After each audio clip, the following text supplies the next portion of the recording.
राधे राधे जय श्री कृष्णा। एक घर, 11 रहस्यमयी लाशें और एक ऐसा सच जो सुनकर दिल दहल जाए। 1 जुलाई 2018 की वह सुबह जब दिल्ली पुलिस एक घर में दाखिल होती है, जो उन्होंने देखने के बाद उनकी सांसें थम सी गई। 11 लोग, पूरा का पूरा परिवार एक एक करके फांसी के फंदों पे लटका हुआ था। कमरे के दीवारों पे अजीबोगरीब निशान और हाथ पैर बंधे हुए थे और एक चौंका देने वाला सुसाइड नोट जिसने इस मामले को और भी डरावना बना दिया। क्या यह कोई ब्लैक मैजिक था? क्या उन्हें किसी ने जबरदस्ती मरने के लिए मजबूर किया था, या फिर यह कोई सोची समझी साजिश का हिस्सा था? जिस दिन से यह केस सामने आया है उस दिन से पूरा देश यह सवाल पूछ रहा है, आखिर क्या हुआ था उस मकान में। 1 जुलाई 2018 की सुबह दिल्ली पुलिस को एक साधारण सा शिकायत मिलता है। पड़ोसी कंप्लेन करते हैं कि हमारे बगल से एक घर से बदबू आ रही है। तो वहाँ पे पुलिस जाती है और उनके 3 मंजिले इमारत की दरवाजे को तोड़ती है और उनके सामने एक ऐसा नजारा होता है जो किसी डरावने फिल्म से कम नहीं था। उन्होंने देखा कि घर के अंदर 11 लाशें एक साथ फांसी पर झूल रही है। ये सब एक ही परिवार के सदस्य थे, 10 बड़े और एक 15 साल का लड़का। सबके हाथ बंधे हुए थे, आंखों पे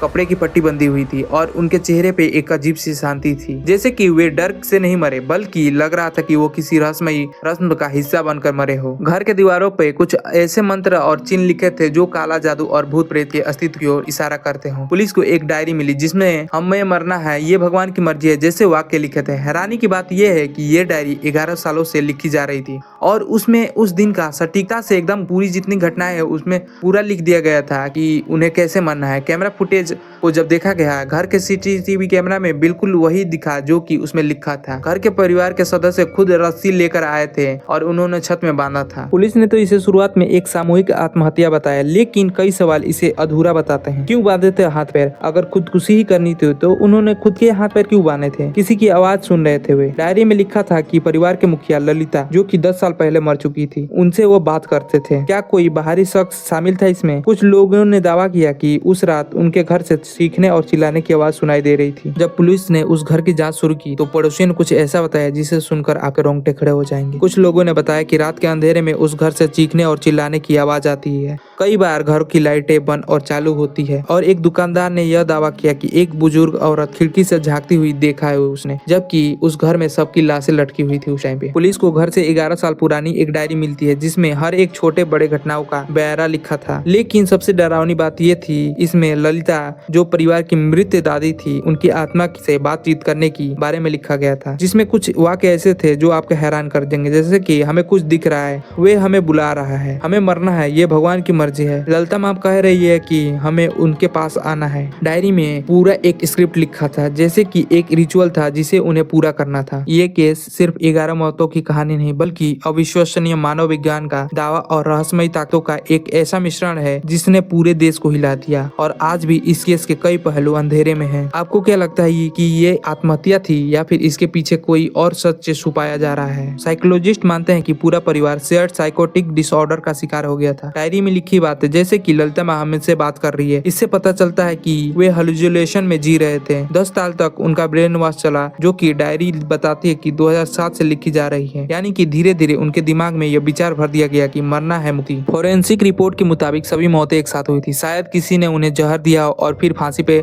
लटका दिया हो, लेकिन सबूत ना होने की वजह से इस केस को बंद कर दिया गया। कमेंट में बताएं, और अगर आपको ऐसी डरावने केस पसंद है तो नीचे कमेंट में बताएं, और वीडियो अच्छा लगा हो तो वीडियो को लाइक करें और चैनल को सब्सक्राइब करना ना भूलें। तब तक के लिए राधे राधे, जय श्री कृष्णा।